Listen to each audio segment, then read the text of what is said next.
নতুন একটা গোষ্ঠী দেখতে পেলাম, যেই গোষ্ঠীটা এই পঞ্চগড়ে নতুন করে কিছুদিন ধরে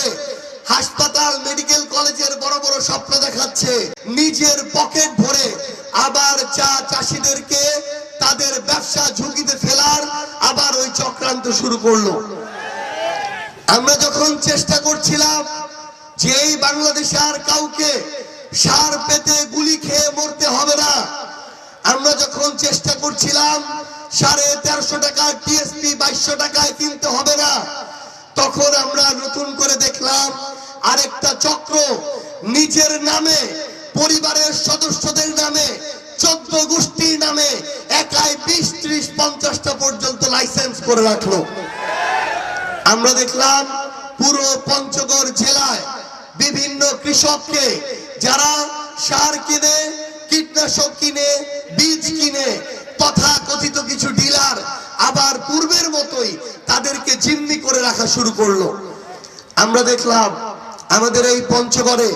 অল্প কিছুদিনের জন্য মাদকের রমরম ব্যবসা বন্ধ হলেও নতুন করে একটা রাজনৈতিক দলের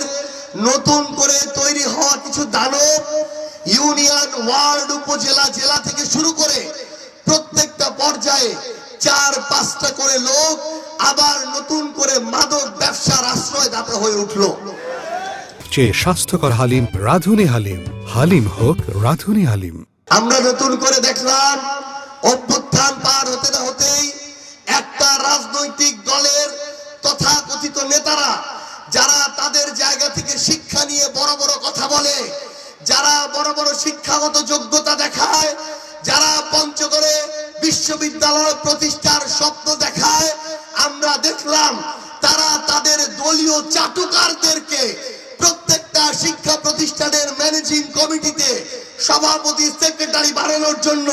ডিসি অফিস বরাবর তালিকা দেওয়া শুরু করলো। এরা এত বড় ভণ্ড, যেই ভণ্ডরা শিক্ষা নিয়ে বড় বড় কথা বলে অথচ তাদের অযোগ্য দলীয় চাটুকারদেরকে অ্যাডহক কমিটিতে সভাপতি বানানোর জন্য উঠে পড়ে লাগলো। নতুন একটা গোষ্ঠী দেখতে পেলাম, যেই গোষ্ঠীটা এই পঞ্চগড়ে নতুন করে কিছুদিন ধরে হাসপাতাল মেডিকেল কলেজের বড় বড় স্বপ্ন দেখাচ্ছে। কিন্তু আপনারা জানেন 2 মাস আগে আমরা যখন পঞ্চগড়ের